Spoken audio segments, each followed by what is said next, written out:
Hey, what's up, world? Thank you for joining me for another episode of OneMicNite, the podcast. The podcast that brings you stories of artists and people on a personal journey, helping to guide, answer questions, and motivate you in the business.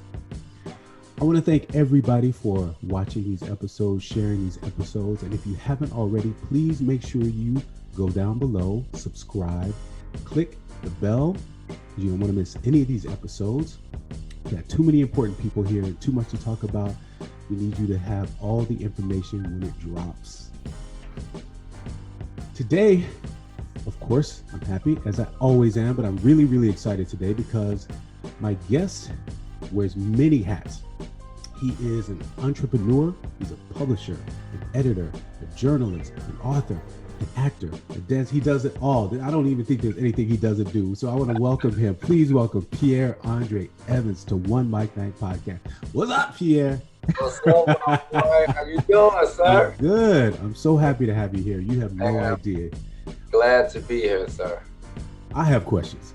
Okay. First of all, who is Pierre Andre Evans? Me. I am a creative, thoughtful, action-oriented, confident leader, yes, helper, teacher. But one thing I can't do is draw. I can't draw. I've been trying to draw for about it don't work out. It that's funny. You can do everything in the world, but you can't. I can't draw. I can draw houses, cars. So I try to draw people. That don't work. So I left that alone. So that's one thing I always tell people I can't do. But everything else, I'm good. That's funny. How can you be, the jack of all trades, but you master so many so well? How do you do all that? I love what I do. And if you do what you love, then it doesn't feel like work. So God gifted me with these talents and placed opportunities in my path. But he left out drawing. That's all. I said, that's okay. I'm good. I like that. Well, let's talk a little more specifically. First of all, I want to thank you because you have a publication. It's called Go Bang Magazine. Yeah. And I was honored to be the first guest this year, the January issue of your digital publication. And you highlighted me, you spotlighted me. First of all, where did this idea come from, and how did it manifest into such a beautiful digital piece of work? Thank you for that compliment. And I was honored to have you participate and be in my publication. But the way that it came on was, I'll give you the brief story. I was a regular 9-to-5 worker, worked at this place for like 11 years. Then I went on vacation, December of 2019. And I went on Christmas break and I was come back on January 5th. So while I was off, I was like, I'm not feeling this. I'm ready to be self-employed. This not working. And it gave me, when you out of the rat race, you got time to think. When you're in the rat race, you just go to work, come home, go to work. When you out, you got time to think. So I had time to think. And I was like, this ain't happening. So when I went back on January 6th, I came with a letter of resignation, effective immediately. Okay. I like that. And so they was like, whoa, what's up? I said, no, I'm going to be self-employed. And at the same time, I had a freelance job at a radio station, iHeartMedia radio station, where I was in charge of their social media and doing all the journalistic stuff for the company. It was out of New York. Yeah, this guy was from New York, but he moved here to Chicago and started his own thing. Okay. So I gave my letter of resignation on January 5th. The next day, he laid me off. iHeartMedia had a massive worldwide layoff. So January 4th, I had 2 jobs. January 6th, I had no job. That's crazy. Wow. I didn't want to go back to my other job. So I said, I'll deal with this. So I said, okay, cool. That's no problem. Luckily, I was eligible for unemployment. So I got unemployment. Then around March, I was like, hey, I've already published a book, which I hopefully we'll talk about later. But while I got this free time, I've always wanted to start a magazine. And now I got nothing but free time. I ain't got nothing to do. So from January to March, I hired somebody to come and help me with my website. And I already had my plan. I had designed. All he had to do was just do what I asked him to do. I designed the whole website, everything. I said, I want to have a magazine where I highlight people that are famous, but also non-famous, but people that are doing extravagant things and important things for the world, events, people, and see, this is what I gotta say, because this is why I like the magazine, because you're doing exactly that, and it's every realm of the arts. It's fashion, poetry, music, it's everything, culture. Go ahead. I'm sorry. I'm so excited. I had to cut you off on that. I'm excited too. Yeah. I wanted it to cover everything. I didn't want to just do entertainment or just musicians or things like that. Why? Because I'm all of that too. Right. Radio, fashion, theater. I'm into all of that as well.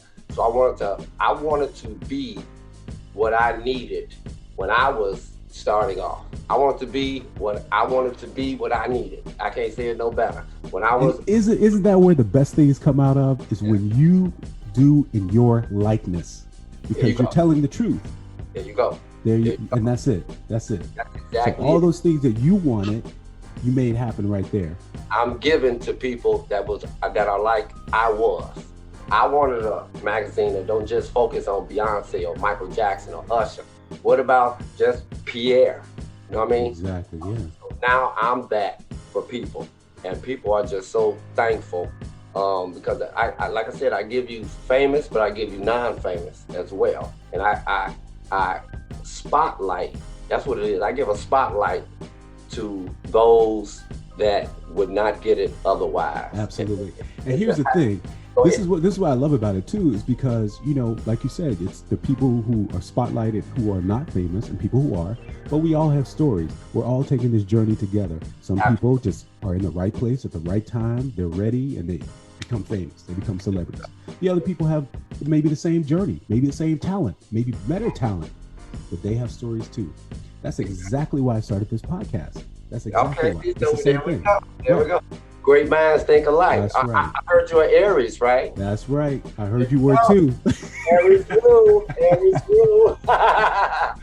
But then once my first issue was April 1st. And so I said, this is the perfect time. Everybody's lockdown went down, I think, on March 11th of 2020. Mm-hmm. So people had nothing but time. And I said, this is the perfect time. And I'm already known in the industry, especially through the house music scene. So I'm already known. Then I worked with Soul Train and Indigo Magazine. So I got a reputation already. So I was like, this is the best time for me to start my own magazine. I'm already legitimate because they know what I worked with already.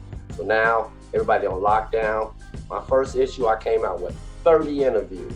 Wow. It was massive, including Steve Silk Hurley, Damon Williams, the comedian. I came big with that first issue. I'm not doing 30 every month. I did it for that month, but I had to come out big.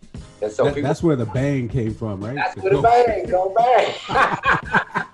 Exactly. So I said, people don't got nothing to do but read. And when I came out with it, everybody was like, oh, this is perfect, because I'm sitting at home, I ain't got nothing to do. So the pandemic was good for me. It worked out for me. That, yeah. But actually, the bang comes from the house song, bang, bang, bang, go, bang, go bang. Yeah. So we're gonna talk about that too, because you know I'm from Chicago too. Oh, absolutely. We'll definitely talk about that. Okay. I do want to talk about something though. You are a journalist. First of all, where did you grow up? I grew up I'm here from Chicago. Been in Chicago all my life. But I originally grew up in the Inglewood neighborhood and then South Shore, and now I'm in Hyde Park. Okay, so Chicago native. Chicago. Through and through. You know the scene. You know the life there. You know everything. I know where it's at. All right. Yeah. Where'd you go to school? Because I understand you're a journalist too. Yeah. I went to a grammar school at O'Keefe, which is in South Shore, and then I went to Kenwood Academy, which is in Hyde Park, and that's where Shaka Khan went, R. Kelly. It's a lot of people came here from Kenwood Academy, and then from there I went to Columbia College, and that's a very prestigious what would you call it? Media arts school. Absolutely is. All the people that's on news, radio, television, all of them went there. And so I majored in arts, entertainment, and media management. Okay. That's how you got to start. That's how I got What was life growing up in Chicago when you grew up? Life? What was life like? Chicago is what would you call it? Lemons, and you make lemonade. You know, in the summertime it's hot. Yeah. In the wintertime it's cold, but there's also a lot of violence, but there's also a lot of good times. It's not what the media puts it up to. It make it seem like you come here, you need a bulletproof vest, and you need to be on your guard and be ready. It's not like that. It has its moments. But Chicago has been very, very good to me. Yeah. Okay. No, I mean, it's got, the same disparities that any other large city has. You got the good, you got the bad. One thing I can say about Chicago, though, is they do spend a lot of money to keep that city clean. Yes. You know what I mean? So it's not like a place like this. I'm broadcasting from New York. I'm in New York. New York is dirty. Straight up dirty. I didn't want to say nothing, but I opened the box. Yes. Right. People don't care. New York, but it is totally different. It's completely different. People don't care. People just throw garbage out of the car. You open your car door, people throw it on the street. Nobody cares. The garbage cans on every single corner, and nobody cares. Nobody puts it in the garbage can. It's dirty. Wow. But Chicago's clean. They spend a lot of money to keep that city clean. Absolutely. And like you said, there are parts that you don't want to go to, just like there are parts in New York you don't want to go to. Exactly. You know what I mean? The subway. Right now, the subway we're having problems with. People are scared to get on the subway now because there's been a lot of violence on the subways. I seen something about them burning the L's, burning the trains. Yeah. That's crazy. Now, we haven't had that here in Chicago. I ain't never seen nothing like that. Yeah. So there's disparity any place you get. Absolutely. So now I understand you just got a membership to the National Association of Black Journalists too. Yes, what a prestigious thing. Congratulations. How you feel about that? Thank you. I love it. And then I also joined, that's the national committee. Then I also joined the Chicago chapter. And I didn't know what I was doing. I didn't know I wanted to be in the club. So I grabbed the big one. Then I saw, it's one in Chicago too. So I had to pay twice, but I'm in both of them. And then I was welcomed by a very prestigious journalist called Art Norman. He said, Pierre, welcome to the #1 club. We the bomb. We the #1 chapter of the year. And people from Oprah and he named all these different prestigious organizations that have members of the organization. And so I feel good. I'm really legit now. I'm legit. Congratulations. How does it feel being a little boy from Chicago, growing up Inglewood, all these places, to now being in this prestigious organization? What's this journey been like for you? It's been a journey that I mapped out myself. Just like people say, make goals, achieve them, and then make new ones. That's my life. That's my life. Talk about it. Please talk about it. Let me know. You have to strive. You have to have dreams. You can't just settle. I was in the rat race. I was on unemployment. I was getting public assistance. I did all that stuff. And you got to know that where you are is not where your destiny is. Where you come from isn't your destiny. You got to dream bigger than what you see out your eyeballs. And so I see me, I'm not done yet. Some people may look and say, oh, wow, you great. Okay, this is good. Thank you so much. Kumbaya.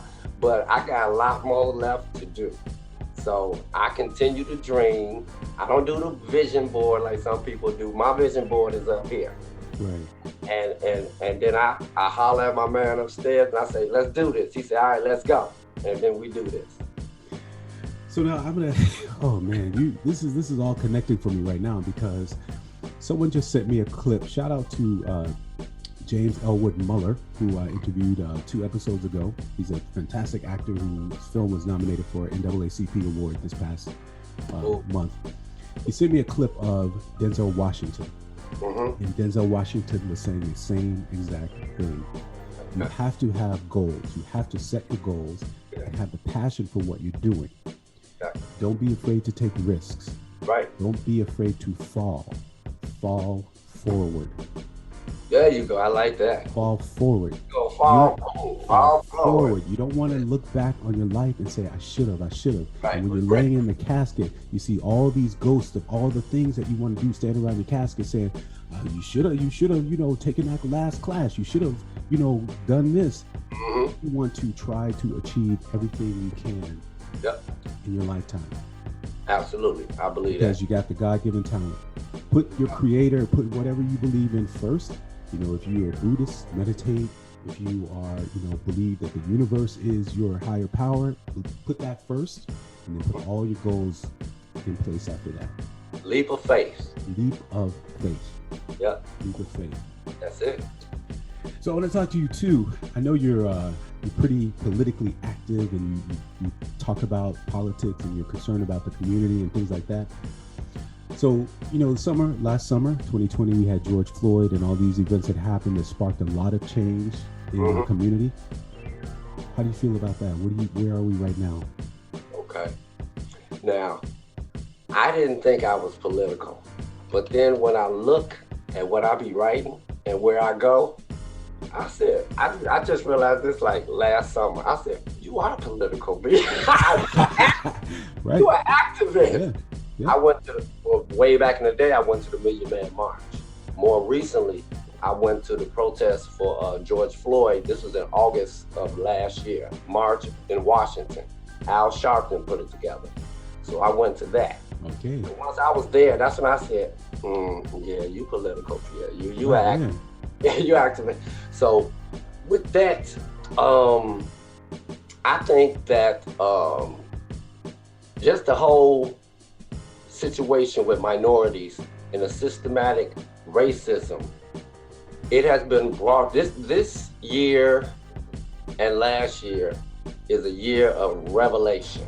Yes. It's like the cover been ripped off the bed. The bed is made up and it look nice and pretty, but when you rip it off, it's blood everywhere and it's just buck wild under the cover on top of the mattress. Yeah.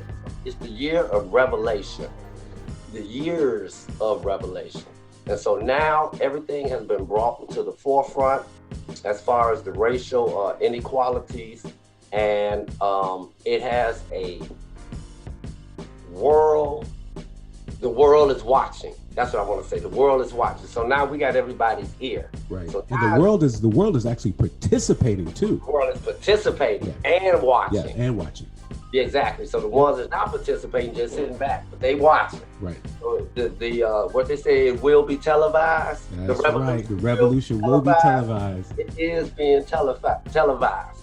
And so right now, we got everybody's ear, and we need to take advantage of this because it's been hundreds of years that we haven't had the world's ear. So right now, minorities, black and brown, has the world's ear. And so now I know I took it bigger than George Floyd, but he's part of what I'm talking about. Absolutely. That's what I'm talking about. That's what I wanted to know. Yeah. Exactly. So right now, we need to really organize while we have the attention as far as reparations and as far as systematic changes and things that racism that we have been held down on. While we got the attention, we need to fix everything. So we don't need to just be focused on one thing.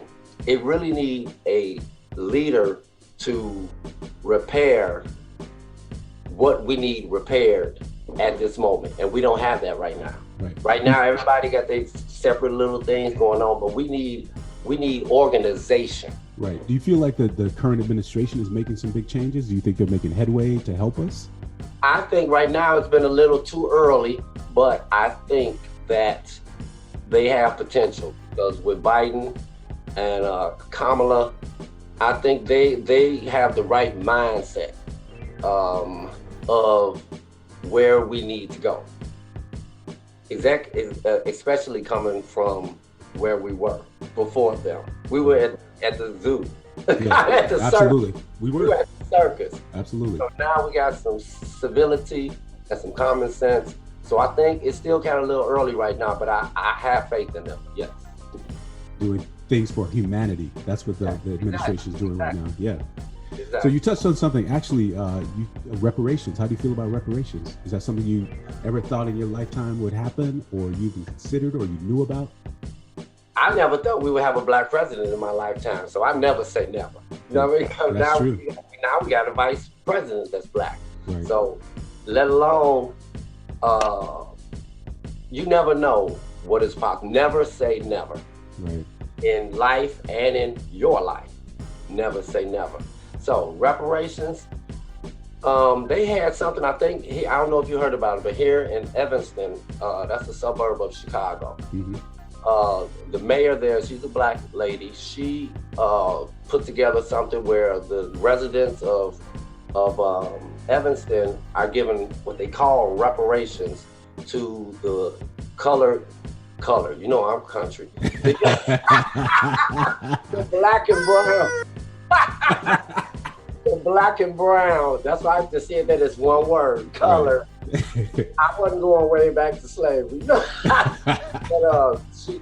she put up an ordinance where all of the black and brown people would get property and free property. Mm-hmm. All the residents of color. See, that's where I came from, of color, in Evanston. And so that was one step towards reparations, but some people just said that's just a housing program. That's not really reparations. But reparations, I don't know if we'll get that. 40 acres and a mule, I don't know. Give me 40 acres and some real estate. You know what I mean? I don't need no mules. You know, I got enough mules in my life. You know what I mean? But I could see it happening because anything is possible. Yeah, I would have to agree with you too, because I feel like, you know, there's some bills that are being passed and are up, you know, for debate, you know, to do that. And, you know, what do you do? Is it property? Is it money? Is it financing education? Does the government make donations to, you know, traditionally black colleges? You know, there are many ways to do it. Exactly. But I never thought it would happen in my lifetime. You know what I mean? I never even knew exactly what it was. You just hear 40 acres and a mule, and don't know anything about it. But now I see some things materializing and understanding the history of this country. Exactly. So to go back to what you were saying earlier, I feel like from 2020, there was a certain being woke that happened with this country. Yeah. Not only with myself, but with this country, about the way this country has been built. So yeah, you're absolutely right. But yeah, like I said, this is definitely our time. Definitely our time. Now or never. We got the world's attention, and we better do more than twerk. That's right. We better work. That's right. And while we get there, like I said, we need organization. We don't have a leader that's really putting things together, a program of putting all our demands, all of our requirements and needs. Exactly. Yeah. We need somebody to do that. Nobody's doing that. So it's piecemeal, and we got to take advantage of this window of opportunity. Absolutely. Let's talk real quick about, you have a book, you're an author? Yes, I do. Tell us a little bit about your book. I happen to have it right here. Look at that. But it's called Inside the Minds of Entertainers. I love it. And what it is a collection of 21 celebrities and non-celebrities that I interviewed, all with the same 7 questions. And what it is